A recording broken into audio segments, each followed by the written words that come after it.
వెలుగుమట్ల రచ్చ ఆగేదెట్లా? ఖమ్మం వెలుగుమట్ల భూదాన్ బాధితుల ఆందోళన రోజు రోజుకు ఉధృతమవుతోంది. బాధితుల పోరాటానికి విపక్షాలు, ప్రజా సంఘాలు మద్దతు తెలుపుతున్నాయి. జాగృతి అధ్యక్షురాలు కవితతో సహా పలు ప్రజా సంఘాల నేతలు రోడ్డుపై బైఠాయించి ఆందోళన నిర్వహించారు.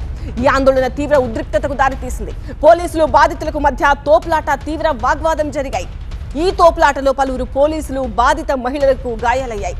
మరోవైపు అర్హులైన పేదలకు ఇళ్ల స్థలం ఇస్తామని ప్రభుత్వం హామీ ఇచ్చింది. ఈ మేరకు 1-2 రోజుల్లోనే వారికి ఇళ్ల పట్టాలు ఇచ్చేందుకు కసరత్తు చేస్తున్నారు.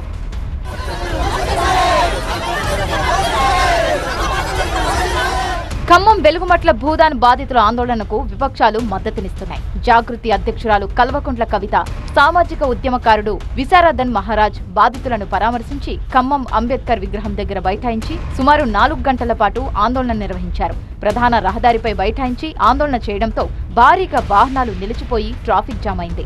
పోలీసులు, ఆందోళనకారుల మధ్య తోపులాట చోటు చేసుకుంది. మహిళా కానిస్టేబుల్పై పలువురు మహిళలు దాడి చేయడంతో ఆమెకు గాయాలయ్యాయి. ఈ ఘర్షణలో పలువురు బాధిత మహిళలు స్పృహ తప్పి పడిపోయారు. ఇక కవితను, మరికొందరిని అరెస్టు చేసి కమ్మూరు పోలీస్ స్టేషన్ కు తరలించారు. బాధితులను రెచ్చగొట్టి శాంతి భద్రతలకు విఘాతం కలిగేలా ఆందోళన నిర్వహించాలని కవితతో పాటు 43 మందిపై ఖమ్మం పిఎస్ లో కేసులు నమోదు చేశారు. పోలీస్ స్టేషన్ నుంచి కవితను విడుదల చేసిన తర్వాత ఆమె మళ్లీ ఖమ్మం అంబేద్కర్ భవన్ చేరుకొని నిరాహార దీక్ష చేపట్టారు. దీంతో పోలీసులు కవిత దీక్షను భగ్నం చేశారు. ఆమెతో పాటు విశారదన్ సహా పలువురు నేతలను అరెస్టు చేశారు. భారీ బందోబస్తు మధ్య కవితను నేరుగా హైదరాబాద్ నివాసానికి తరలించారు.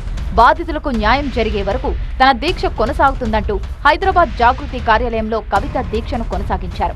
ఎక్కడైతే ఇళ్లు కూల్చారో అక్కడే బాధితులకు ఇళ్లు కట్టించాలని ఆమె డిమాండ్ చేశారు. మరోవైపు మార్చి 15 లోపు అర్హులైన పేదలకు ఇళ్ల స్థలాలు, ఇళ్లు కేటాయిస్తామని ప్రభుత్వం హామీ ఇచ్చింది. ఈ మేరకు అర్హులను గుర్తించే సర్వే ప్రక్రియ వేగంగా కొనసాగుతోంది.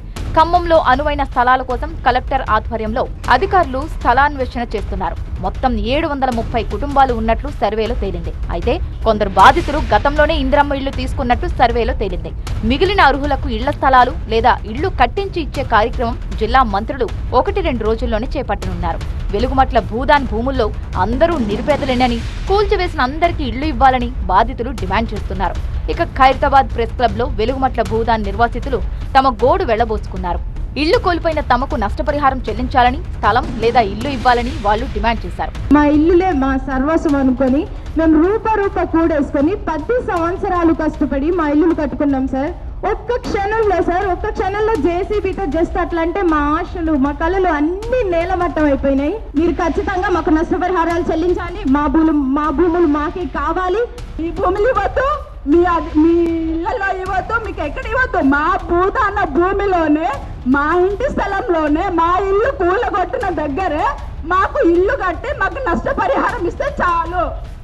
అర్హులైన వాళ్ళందరికీ ఇళ్లు లేదా ఇంటి స్థలాలు ఇస్తామని ప్రభుత్వం ప్రకటించిన నేపథ్యంలో వెలుగుమట్ల ఉద్యమం చల్లారుతుందా లేక కొనసాగుతుందా అనేది చూడాలి.